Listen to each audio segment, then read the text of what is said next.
Hello, मेरी आवाज़ आप लोगों तक आ रही है?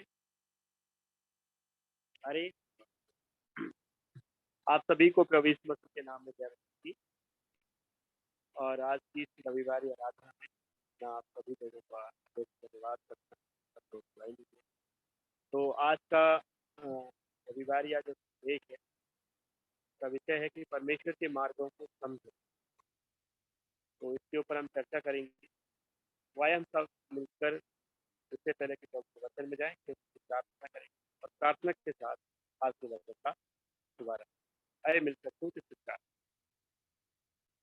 दयालु और प्रेमी पवित्र परमेश्वर पिता और दूसरे नाम में आप पहले से धन्यवाद करते हैं स्वामी कि आप अभी तक संभाला और करता है और ये सौभाग्य हमें दिया है कि हम आपके वचन से सुन सके। प्रभु आप अपने वचन के द्वारा हमको प्राप्त करें। आज के संदेश को आप सौंपते हैं। आप सबों की आवश्यकता अनुसार सब कुछ आपका समर्पित करते हैं। उसकी प्रार्थना हम हमारे उद्धार का पवित्र के नाम हमें कि आज तक सबसे पहला जो वचन दिया गया है राजा सबसे दिया गया है और पहला राजा 3 अध्याय और उसके पद 5 से लेकर 9 तक दिया गया है। और मैं सारे बाइबल आयतों को आपके सामने पढ़ने नहीं जा रहा, लेकिन जस्ट इसमें क्या घटना घटित हुई है उसके बारे में थोड़ा क्या है आप लोगों को बताने की कोशिश। और 9वां वचन में यहाँ पर आपके लिए पढ़ दूंगा, जहाँ पर लिखा है वो अपने दास को अपनी प्रजा का न्याय करने के लिए समझने की ऐसी शक्ति दे कि मैं भले बुरे को रख सकूं, क्योंकि कौन ऐसा है कि तेरी इतनी बड़ी प्रजा का न्याय कर। यहाँ पर हम देखते हैं आप सभी लोग बड़ी बात की कैसे से परिचित हैं। और यहाँ पर हम देखते हैं कि राजा सुलेमान जब उसे दाऊद की जगह पर राजा नियुक्त कर दिया जाता है, तो राजा नियुक्त करने के बाद अगर आप अध्याय को शुरू से अगर आप पढ़ेंगे तो आपको मालूम होगा कि राजा सुलेमान कहता है कि प्रभु मैं एक छोटा सा बालक हूँ बोला, और मुझ में अभी इतनी समझ नहीं है क्या सही है क्या गलत है, क्या अच्छा है क्या बुरा है, तो मुझ में ऐसी कोई समझ नहीं है बोला। तो परमेश्वर से प्रार्थना करते हैं, विनती करते हैं कि प्रभु मुझे सिर्फ आप बुद्धि दो, ताकि मैं इतनी बड़ी प्रजा को बोला जिनको मैं गिन भी नहीं सकता हूँ, जितनी बहुत है जितनी है, जितनी जिनकी बहुत है जितनी है बोला, मैं उनको गिन भी नहीं सकता हूँ। वो परमेश्वर से कहता है कि प्रभु मैं तेरी इस प्रजा का न्याय करने के लिए और इस प्रजा की सही से देखभाल करने के लिए बोला मुझे समझ दे। और हम देखते हैं कि परमेश्वर का वचन उससे कहता है कि उसने जो परमेश्वर से मांगा, परमेश्वर उससे बहुत ज्यादा खुश और प्रसन्न हुआ। प्रसन्न इस बात को लेकर हुआ कि परमेश्वर ने उसकी जो मन की जो इच्छा थी और उसकी जो आवश्यकता थी, हो सकते है वहां पर राजा सुलेमान कुछ और परमेश्वर से मांग सकता था कि प्रभु आप मुझे धन दो, मुझे संपत्ति दो, और मुझे जैसा मैं राजा बना हूँ तो मुझे बहुत सुंदर सा महल चाहिए, मेरे साथ बहुत सारे नौकर चाकर चाहिए, बहुत सारी चीजें डिमांड वो रख सकता था, लेकिन उसने ऐसा नहीं किया।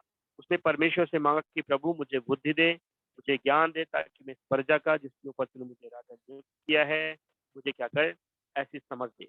और यहाँ पर हम उसके बाद हम देखते हैं कि परमेश्वर ने बुद्धि तो उसे दी, लेकिन जो उसने नहीं भी मांगा था वो भी परमेश्वर ने उसे बहुतायत से दिया।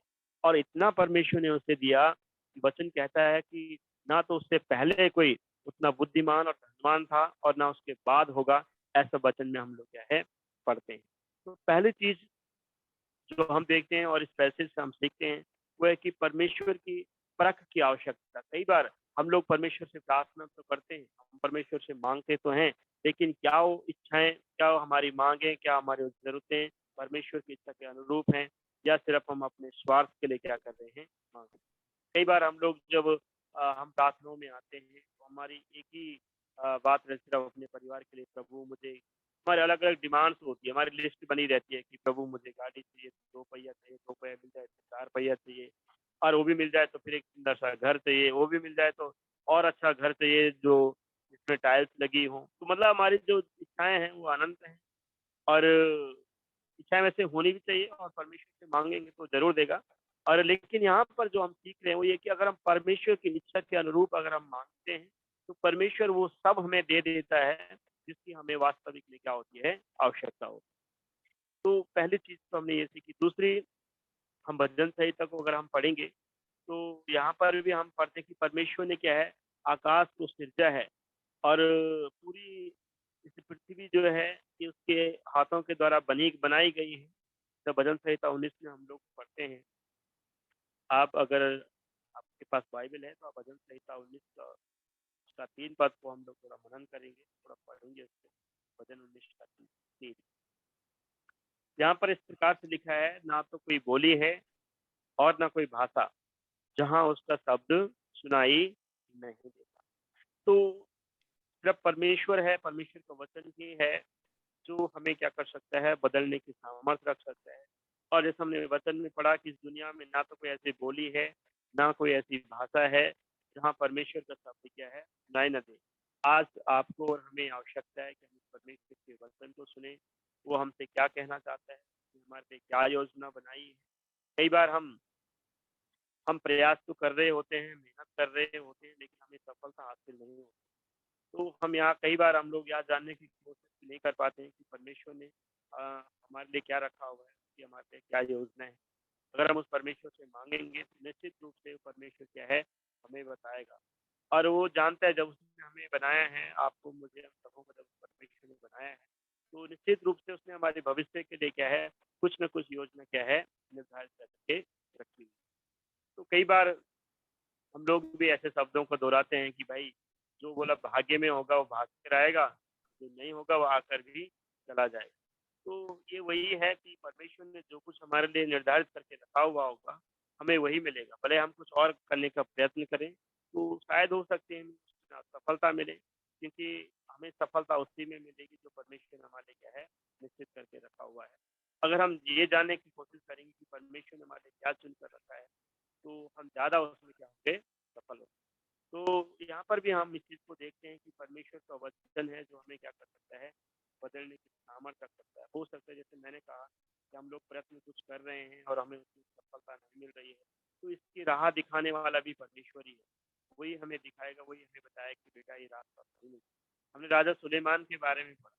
राजा सुलेमान के बारे में जब वो स्वप्न में था, तब परमेश्वर उससे बातें कर रहा था और ये सब दर्शन उसे दिखा रहा था और वो परमेश्वर से प्रार्थना करके यही मांग रहा था कि प्रभु मुझे अपने प्रजा की रखवाली के लिए कुछ समझ दो। तो यहाँ पर जब वो दर्शन अपनी जब उसकी आंखें खुलती है, तब उसे मालूम पड़ता है कि मैं क्या है, एक दर्शन देख रहा हूँ और वो निश्चित रूप से उस पर काम करना शुरू कर देता है। तो परमेश्वर से कहता है कि अगर तू मेरे दास दाऊद के अनुरूप बोला मेरे साथ चलेगा, तो मैं भी क्या करूंगा, बोला तुझे लंबी उम्र दूंगा। तो ये निश्चित है कि जब हम परमेश्वर के वचन के अनुसार अपना जीवन जिएंगे, तो हमारी क्या है, हर एक इच्छा को या हमारी हर एक जरूरतों को पूरे करने की परमेश्वर क्या है, सामर्थ कर सकते हैं। राजा सुलेमान से हम देख सकते हैं कि जो उसने नहीं भी मांगा, परमेश्वर उसे वो दिया। और उसने तो सिर्फ एक ही चीज मांगी थी कि प्रभु तुम मुझे अच्छी समझ दे, बोला कि मैं इस प्रजा को क्या कर सकूँ, अच्छे से चला सकूँ, इसका न्याय अच्छे से कर सकूँ। कहता है कि मैं तो बालक हूँ और जब तुमने मुझे न्याय सिंहासन पर बिठा दिया है, तो मैं इन लोगों का न्याय कैसे करूंगा, इसकी मुझे समझ नहीं। लेकिन जब हम वचन पढ़ते हैं आगे, तो वचन कहता है कि परमेश्वर ने उसे बुद्धि तो दी, समझ तो दी, लेकिन उसके साथ धन संपत्ति भी। तो ये चीजें तभी होगी जब हम परमेश्वर के वचन के अनुरूप अपने जीवन को ढालने की कोशिश करें। और दूसरी बात, हम कुरिन्थियों की पत्री में भी हम लोग पढ़ते हैं, जो कि आपका संदेश का भाग। आप मेरे साथ जो उसका 3 अध्याय और 9 पद,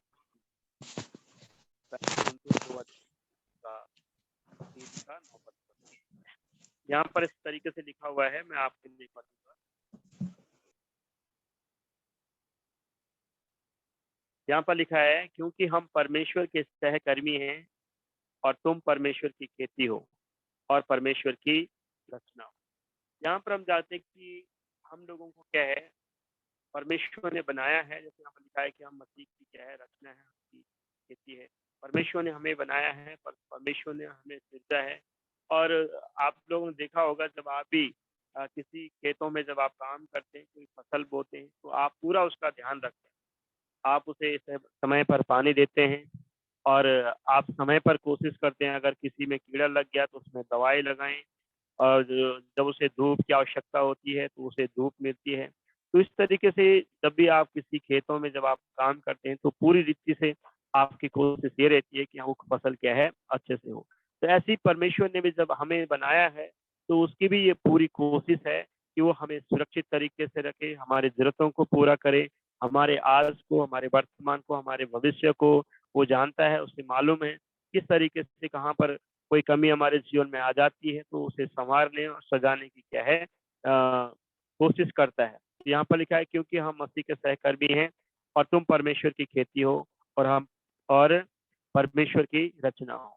तो यहाँ पर प्रेरित पौलुस यहाँ पर कह रहा है कि हम सब जो हैं एक साधन है जो आप लोगों को मसीह के बारे में क्या करते हैं, संदेश दे रहे हैं, मसीह के बारे में सिखा रहे हैं, मसीह के बारे में समझा रहे हैं। लेकिन इन सबसे बढ़कर जो है वो कौन है बोला, परमेश्वर है जिसने आपको और हम सबको क्या किया हुआ है, रचा है। तो यहाँ पर आपके लिए और मेरे लिए सीखने की ये बात है कि हमें मसीह के जैसे क्या है मन रखना चाहिए, क्योंकि वो परमेश्वर किसी के प्रति क्या है, उसने सबको एक दृष्टि से देखा। उसके लिए कोई छोटा नहीं था, कोई बड़ा नहीं था और सारे लोगों को एक समान उसने देखा। यद्यपि जब उसके चेले जब अंतिम भोज में भी कुछ चेलों ने उससे कहा कि प्रभु तेरे जाने के बाद हम में से कौन बड़ा होगा, कौन छोटा होगा?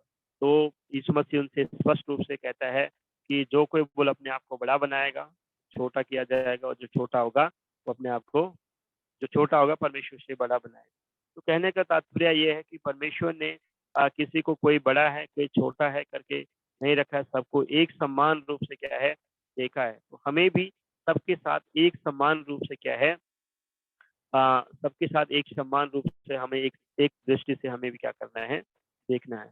और अंतिम बात जो हम मत्ती रचित सुसमाचार में पढ़ते हैं, वहाँ पर भी परमेश्वर आपको हमें सिखाता है कि हमें क्या है, झूठे शिक्षकों से सावधान रहना है।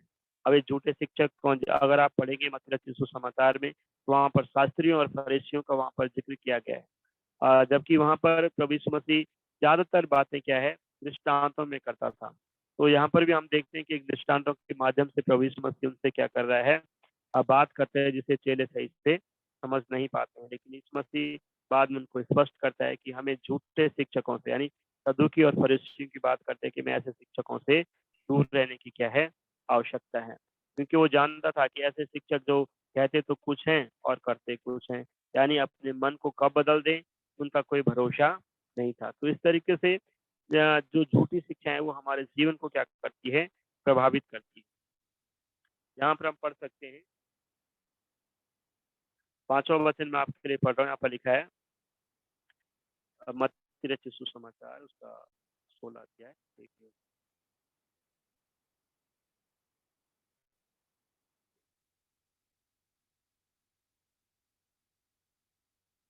मत्ती रचित सुसमाचार उसका 16 अध्याय 5 पद। चेले झील के उस पार पहुंचे पर वे रोटी लेना भूल गए। यीशु ने उनसे कहा, देखो फरीसियों और सदूकियों के खमीर से सावधान रहना। अब यहाँ पर अगर आप देखेंगे तो यहाँ पर वचन कह रहा है कि आप क्या है सदूकी और फरीसियों के खमीर से सावधान रहना। तो खमीर से मतलब था उनका कि रोटी से, जो जो खमीरी रोटी खाते थे। लेकिन जब आप यहाँ नीचे अगर आप पढ़ेंगे तो यहाँ पर कुछ चेले लोग बोलते प्रभु हम तो रोटी लेकर नहीं आए। तभी यीशु मसीह उनसे कहता है कि भाई तुम्हें रोटी ले तुम्हें तुम मतलब कैसे कैसे लोग हो तुम लोग। इससे पहले भी आप लोगों ने देखा, मैंने एक बार 5,000 लोगों को भोजन खिलाया, 4,000 लोगों को भोजन खिलाया। उसके बावजूद भी आपको अभी भी भरोसा नहीं हो रहा है कि प्रभु जब प्रभु हमारे साथ है उसके बाद भी हम इस बात की चिंता कर रहे हैं कि हम रोटी लेकर नहीं आए। तो बाद में अगर आप इसको पूरा अगर आप पढ़ेंगे 5 से 12 तक अगर आप पढ़ेंगे तो आपको स्पष्ट होगा कि परमेश्वर उनसे कहता है कि तुम्हारी समाज में बोला अभी तक है, मैं रोटी खमीर की बात नहीं कर रहा हूँ बोला, मैं बात कर रहा हूँ बोला सदूकी और फरीसियों से सावधान रहना। क्योंकि सदूकी और फरीसी क्या करते थे, अपने लाभ के लिए क्या करते ऐसी शिक्षाएं देते थे। ठीक है, तो यहाँ पर हमें जो संदेश से सीखने के लिए मिल रहा है वो ये है कि हमें झूठे शिक्षकों से सावधान रहना है। ये परमेश्वर आजकल हम देखते हैं कि बहुत सारे लोग हैं और बहुत सारी कलीसियाएँ हैं जो अलग-अलग तरीके से प्रभु की सेवा कर रहे हैं। तो बहुत सारे लोगों में उनको पता भी नहीं है, पूरी बाइबल के बारे में जानकारी भी नहीं है, प्रभु यीशु मसीह का इतिहास मालूम नहीं है, लेकिन फिर भी वो क्या है एक सेवक बने हुए हैं, काम कर रहे हैं। तो अब उन्हें सही-गलत का कहाँ से मालूम पड़ेगा? जब उन्होंने सही तरीके से शिक्षा को ग्रहण ही नहीं किया हो, तो उन्हें कहाँ से मालूम होगा सही क्या है, गलत क्या है?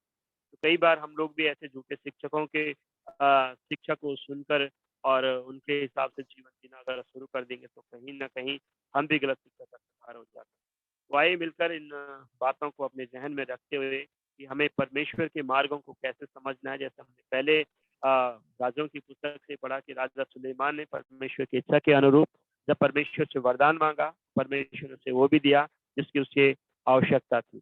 उसने भले माँगा नहीं, लेकिन उसे आवश्यकता थी, परमेश्वर ने वो सब उसको दिया।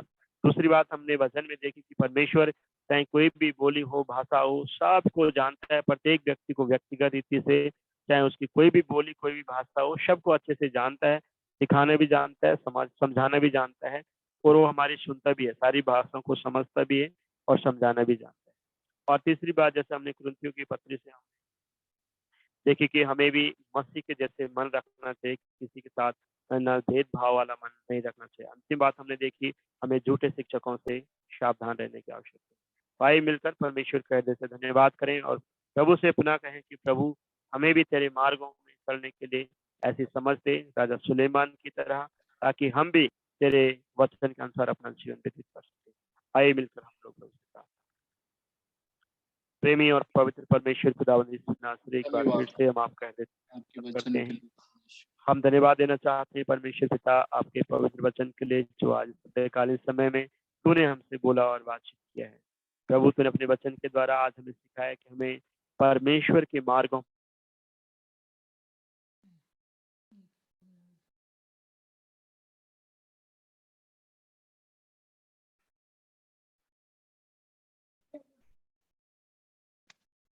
मेरा भी यही हुआ।